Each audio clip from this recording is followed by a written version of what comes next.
하나님, 오늘 우리에게 새로운 하루를 허락해 주셔서 감사합니다. 우리의 안전과 생명을 주관하여 주시는 하나님의 손길이 우리 몸과 마음을 지켜 보호하고 있음을 믿습니다. 지난 밤을 안전하게 보내고 또 새로운 하루를 시작하게 하신 은혜에 감사드립니다. 이 새벽의 시간에 주님께 우리의 시선을 고정하여 영과 진리로 예배드리게 하여 주옵소서.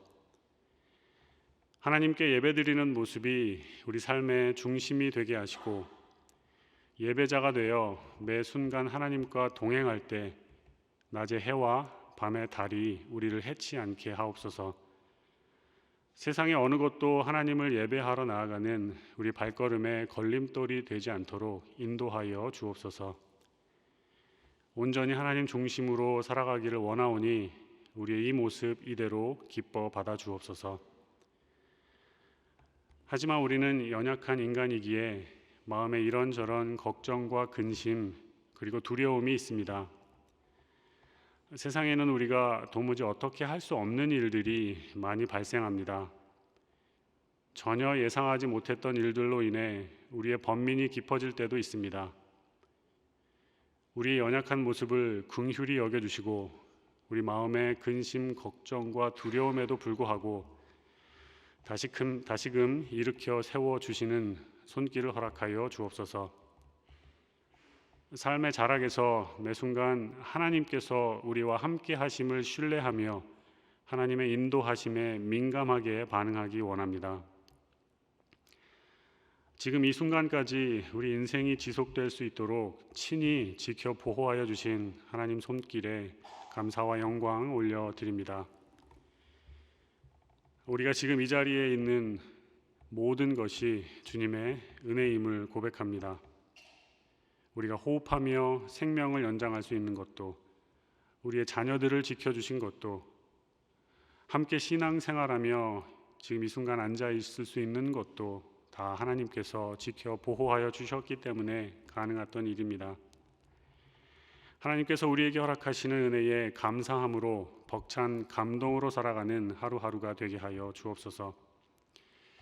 때때로 우리 인생에 어둠에 압도되어 절망 가운데 보냈던 시간들이 있었습니다. 인생의 어둠에 더 이상 좌지우지 되지 않도록 우리를 단단히 붙들어 주시고 한때 탄식하며 아파했던 불운들과 실패들을 아우를 수 있는 넓은 마음을 허락하여 주옵소서. 하나님을 신뢰하지 않고 인생을 조급하게 살아온 부분이 있다면 회개하게 하시고 삶의 순간들을 잘 넘어올 수 있도록 함께 하셨던 하나님의 은혜에 집중하게 하옵소서. 우리 삶의 우선순위를 하나님을 향하여 재조정할 수 있기를 원합니다. 나 자신의 기쁨과 유익을 위하여 시간을 사용하지 않게 하시고 하나님 중심으로 살게 하여 주옵소서. 자신만을 위하여 시간을 사용하기 원하는 세상의 흐름과 유행 속에서 우리에게 날 계수하는 지혜와 지식을 허락하시어 시간의 중심을 주님을 위하여 사용하게 하옵소서. 그렇게 오늘을 보내게 하시고 내일 주일을 예비하며 준비할 수 있도록 하옵소서. 시간을 사용할 때에 주일을 온전하게 그리고 가장 충만하게 보낼 수 있는 몸과 마음의 상태를 준비할 수 있도록 시간을 구분하게 하옵소서. 하나님의 나라와 교회를 위하여 올바르게 나아갈 수 있는 우리의 몸과 마음이 되기를 원합니다.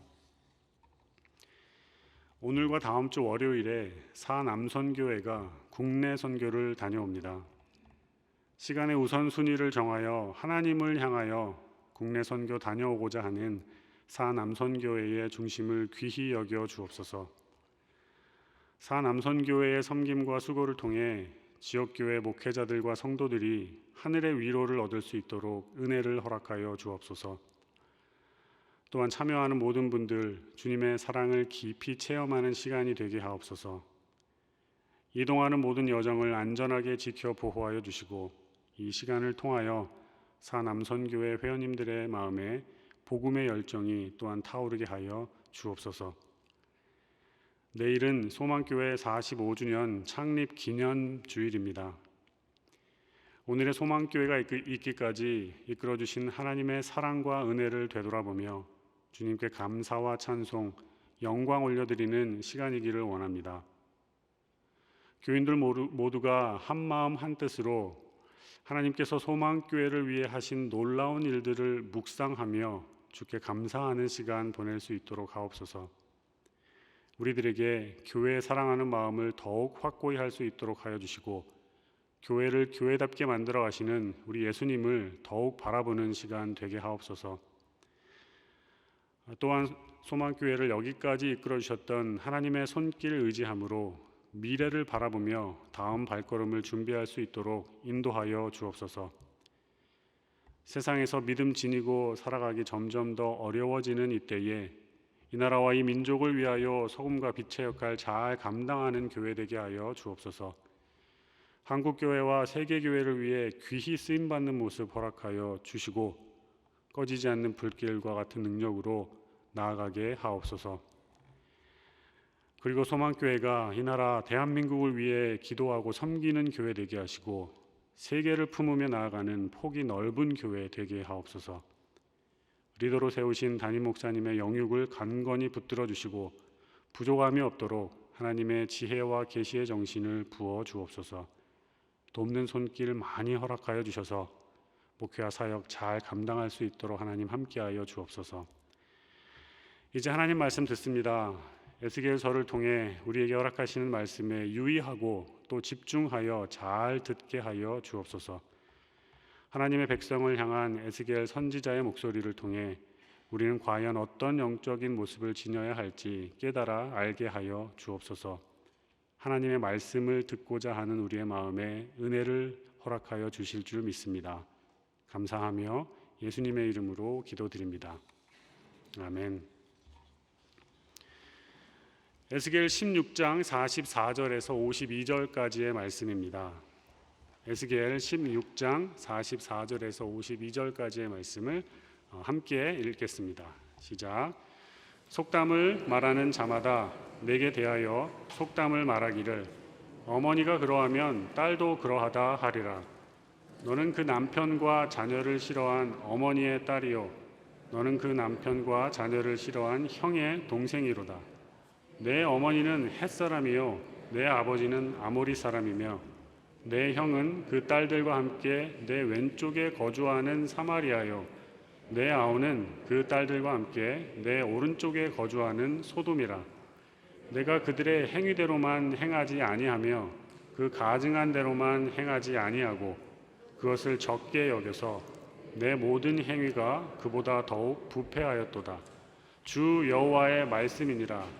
내가 나의 삶을 두고 맹세하노니 내 아우 소돔 곧 그와 그의 딸들은 너와 내 딸들의 행위같이 행하지 아니하였느니라. 내 아우 소돔의 죄악은 이러하니 그와 그의 딸들에게 교만함과 음식물의 풍족함과 태평함이 있음이며 또 그가 가난하고 궁핍한 자를 도와주지 아니하며 거만하여 가증한 일을 내 앞에서 행하였음이라.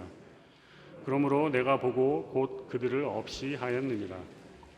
사마리아는 내 죄의 절반도 범하지 아니하였느니라. 내가 그들보다 가증한 일을 심히 행하였으므로 내 모든 가증한 행위로 내 형과 아우를 의롭게 하였느니라. 내가 내 형과 아우를 유리하게 판단하였은즉 너도 내 수치를 담당할지니라.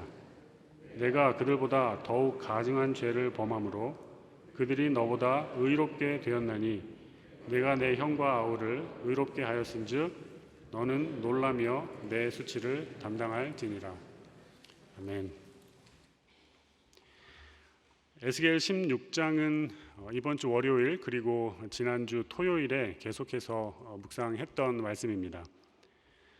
에스겔 16장은 63절까지 되어 있습니다. 마지막에 이르러서야 회복과 축복의 말씀이 나오는데 거기까지 가기 전에 저주와 심판의 이야기를 매우 길게 풀어내고 있습니다. 오늘 우리가 읽은 부분도 죄에 대한 이야기입니다. 이로 인해 많은 분들께서 에스겔 16장을 읽으면서 다소 피로감을 느끼실 수 있습니다. 그런데 길게 열거되어서 계속해서 나오는 죄의 모습을 바라보며 우리가 느껴지는 것이 있어야 하겠습니다. 도대체 죄라는 것이 얼마나 심각한 것이고 죄의 손길에서 벗어나는 것이 얼마나 어려운 것이기에 이렇게 거듭해서 계속해서 반복하고 있을까 하는 것입니다. 오늘은 이 부분을 중심으로 본문 말씀 살펴보도록 하겠습니다. 44절 함께 읽겠습니다. 44절입니다. 시작. 속담을 말하는 자마다 내게 대하여 속담을 말하기를 어머니가 그러하면 딸도 그러하다 하리라. 속담이 하나 있는데 어머니가 그리하면 딸도 그러하다 하리라 이렇게 되어 있다고 합니다. 무슨 뜻인가 보려면 에스겔 16장 초반을 좀 봐야 되는데요. 이렇게 되어 있습니다. 아이가 태어났는데 배꼽에 줄을 자르지 않았고 물로 씻어서 정결하게 하지 않았으며 강보로 싸는 것이 당연한데 그렇게 하지 않았던 어머니 이야기를 합니다. 갓 태어난 아이에게 어머니라면 당연히 해야 하는 일들이 있습니다. 어머니가 직접 하지는 못해도 탯줄을 잘라주고 깨끗하게 소독하고 또 닦아주면서 생명이 태어났음을 축하하고 또 잘 자랄 수 있도록 어떤 조치를 취해야 됩니다. 근데 그렇게 하지 않고 들에 버려진 것과 같이 행했다 이런 이야기를 합니다. 자기 몸으로 낳은 아기도 돌보지 않고 핏덩이와 같은 아이를 비정하게 들판에 내다 버리는 이런 무책임한 행동을 성품을 지니고 있다는 거죠. 이것이 이제 에스겔이 말하는 예루살렘의 모습입니다. 45절과 46절을 읽겠습니다. 시작. 너는 그 남편과 자녀를 싫어한 어머니의 딸이요 너는 그 남편과 자녀를 싫어한 형의 동생이로다. 내 어머니는 햇사람이요 내 아버지는 아모리 사람이며 내 형은 그 딸들과 함께 내 왼쪽에 거주하는 사마리아요 내 아우는 그 딸들과 함께 내 오른쪽에 거주하는 소돔이라. 우리가 다양한 기도 제목을 가지고 있지만 그 중에서도 반드시 들어가는 것은 배우자와 자녀들에 대한 기도입니다. 사랑하는 배우자와 가족에 대한 기도는 우리의 큰 관심사를 반영을 합니다. 이들이 하나님 안에서 잘 되기를 원하고 성공하기를 원하고 건강하기를 바라는 것이 일반적인 모습인데 예루살렘은 남편과 자식을 싫어한 어머니의 딸로 나옵니다. 또한 남편과 자녀를 싫어한 형의 동생과 같다고 합니다. 그렇게 남편과 자녀를 매우 혐오하는 이의 어머니는 햇사람이고 아버지는 아모리 사람이라고 합니다. 에스겔 16장 3절에도 비슷한 이야기가 나옵니다. 내 근본과 난 땅은 가나안이요 내 아버지는 아모리 사람이요 내 어머니는 햇사람이라. 뭔가 반복해서 계속 이야기하고 있습니다. 예루살렘이 근본적으로 나쁘다, 사악하다라는 것을 계속 강조하고 있습니다. 근본과 난 땅이 가나안이고 아버지는 아모리 사람이고 어머니는 햇사람이라면 도덕적인 측면에서 예루살렘이 어떠한가를 비유하고 있는 것 같습니다. 가나안 사람들처럼 여호와의 사랑을 받을 자격이 없다라고 이야기하는 것이고 죄악으로 관영했던 가나안 족속들과 다름없이 여호와를 잊어버리고 죄악 가운데 살았다는 것입니다. 가나안 사람들처럼 똑같이 죄악 가운데 살았다. 그리고 여기서 사마리아와 소돔까지 소환하여서 언급한다는 것은 좀 심각합니다. 도대체 무슨 잘못을 저질렀길래 죄악의 도시 사마리아와 멸망한 도시 유황불에 멸망한 도시 소돔까지 언급하며 예루살렘을 이렇게 나쁘게 이야기하고 있을까요? 47절과 48절을 한번 보겠습니다. 시작. 내가 그들의 행위대로만 행하지 아니하며 그 가증한 대로만 행하지 아니하고 그것을 적게 여겨서 내 모든 행위가 그보다 더욱 부패하였도다. 주 여호와의 말씀이니라. 내가 나의 삶을 두고 맹세하노니 내 아우 소돔 곧 그와 그의 딸들은 너와 내 딸들의 행위같이 행하지 아니하였느니라. 47절의 말씀을 예루살렘 사람들이 들었다면 갸우뚱했을 겁니다. 아모리 족속, 헷 족속, 그리고 사마리아와 소돔까지 이처럼 예루살렘이 매우 악하고 부패하게 되었다는 것인데 아닌데요. 이렇게 이야기할 수 있을 겁니다. 이스라엘 사람들은 자신들이 사마리아나 소돔보다 결코 악하다고 생각해 본 적이 없었을 겁니다. 소돔은 하늘에서 불과 유황이 내려와서 망했고 사마리아 역시 그들의 악함으로 말미암아 먼저 망해서 없습니다. 그런데 예루살렘 성전이 그대로 있고 여호와께서 보호하고 계시다라는 느낌을 가질 수 있습니다. 그래서 무슨 말씀이십니까 하나님, 이렇게 이야기할 수 있습니다. 그런데 하나님께서 강하게 말씀하십니다. 너희들은 소돔과 사마리아보다 더 부패하다, 이렇게 얘기합니다. 49절은 제가 읽어드리겠습니다. 이렇게 되어 있습니다. 내 아우 소돔의 죄악은 이러하니 그와 그의 딸들에게 교만함과 음식물의 풍족함과 태평함이 있음이며 또 그가 가난하고 궁핍한 자를 도와주지 아니하며. 무슨 죄악이 그렇게 컸는가, 여기 이 부분을 유의해서 보시기 바랍니다. 아우의 죄악으로 나타난 소돔의 모습인데요, 첫 번째는 교만함입니다. 여호와께서 정죄하시는 교만함은 단순히 자신이 잘난 것을 이야기하는 정도가 아닙니다. 여호와께서 아주 안 좋아하시는 교만은 하나님께 영광을 올려야 하는데 그것을 가로채거나 하나님보다 자기를 더 높이려는 그러한 교만입니다. 사람이 하나님 노릇을 하는 겁니다. 자신이 어느새 하나님의 위치와 자리에 앉게 되어 하나님의 영광이 아니라 자신의 영광과 의를 추구하게 된 것을 말합니다. 이러한 것은 하나님의 하나님 되심을 인정하지 않습니다. 교만에 사로잡히게 되면 사람은 자기 스스로를 하나님처럼 여기기 때문에 자기 마음대로 다른 범죄까지 거리낌 없이 행할 수 있게 됩니다. 교만함의 문제는 자기가 교만하다라는 것도 모르는 데 있습니다. 이게 가장 무섭습니다. 어느 선을 넘어가면 폭주하게 되기까지 합니다. 자신은 하나님을 섬긴다고 하면서 하나님이 아닌 자기 자신의 의와 자신의 뜻을 펼치는 가운데 이 모습을 본인 스스로는 모릅니다. 소돔의 큰 죄악으로 언급되는 두 번째는 음식물의 풍족함이라고 되어 있습니다. 음식물의 풍족함이 무슨 죄악이 될까요? 이것은 아마도 음식물 풍족함 그 자체가 죄악이 된다기보다 그것을 다루는 사람, 그 사람의 태도에 따라서 죄악이 될 수도 있고 축복이 될 수도 있다라는 이야기를 하는 것 같습니다.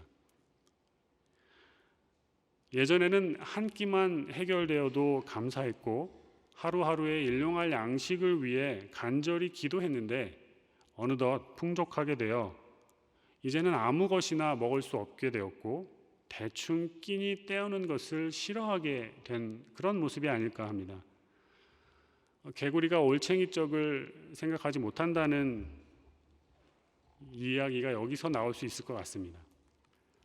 한때는 일용할 양식의 문제를 해결하는 것이 큰 과제였지만 음식물의 풍족함이 생기고 나니 인간 내면에 있는 처리되지 않았던 악함이 그대로 나타나는 겁니다. 일용할 양식이 없어서 당장 내일을 걱정했을 때에는 음식물 자체가 그것만이 커다란 관심사입니다.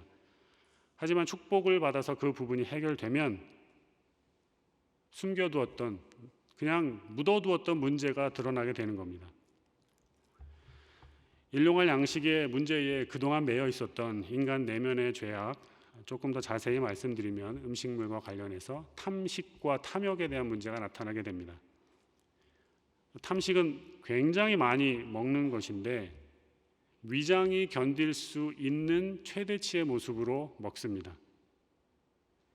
길거리에서 지내시는 분들, 음식 봉사하시는 곳에 가보신 분들은 아실 겁니다. 이분들은 음식을 먹을 때 굉장히 빨리 많이 음식을 위장에 넣습니다. 먹는다라고 하기보다는 그냥 집어넣는다라는 표현이 맞을 수도 있습니다. 기회가 있을 때 많이 빨리 먹습니다.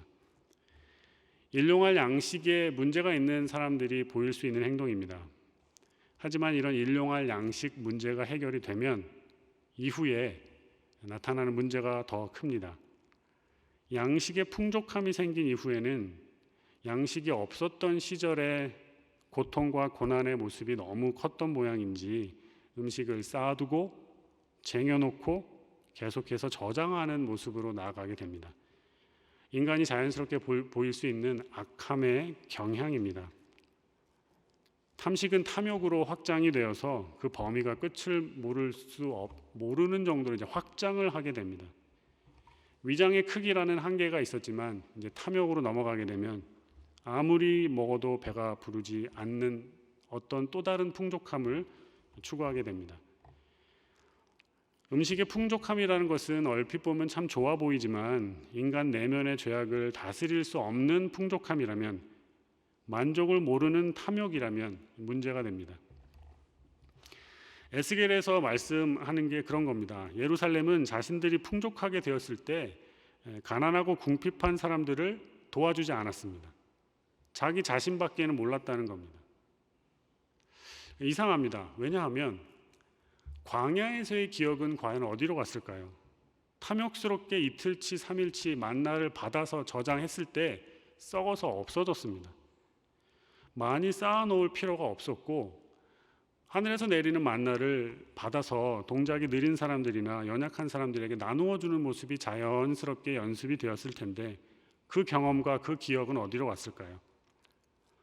가난하고 궁핍한 사람들을 도와줄 만한 식량이 차고 넘쳤음에도 불구하고 외면하였습니다.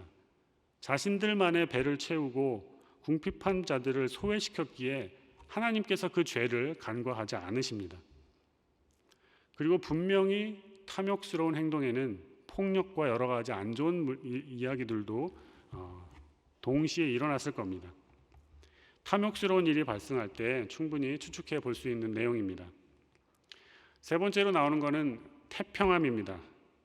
전쟁이 그친 후에 나오는 평온함을 나타내는 단어입니다. 격동이 전혀 없는 안정된 상태를 말하는 건데요. 풍족함과 태평함이 동시에 나오고 있습니다.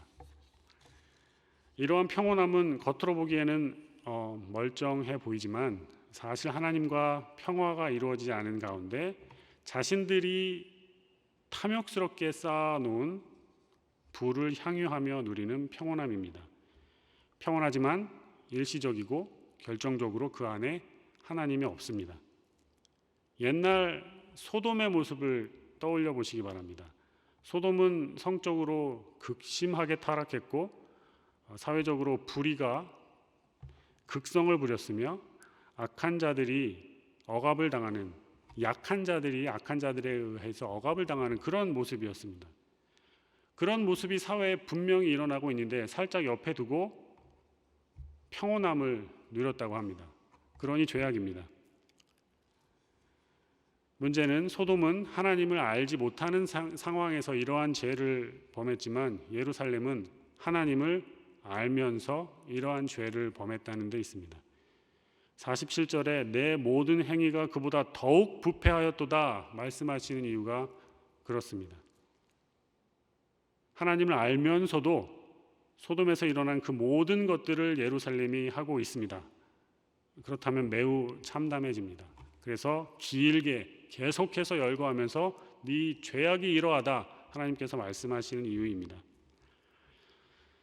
에스겔서 16장에 나오는 예루살렘의 모습을 보시면서 과연 우리는 영적으로 무엇을 우리 삶에 적용해 볼 수 있을까 고민해 봐야 되겠습니다.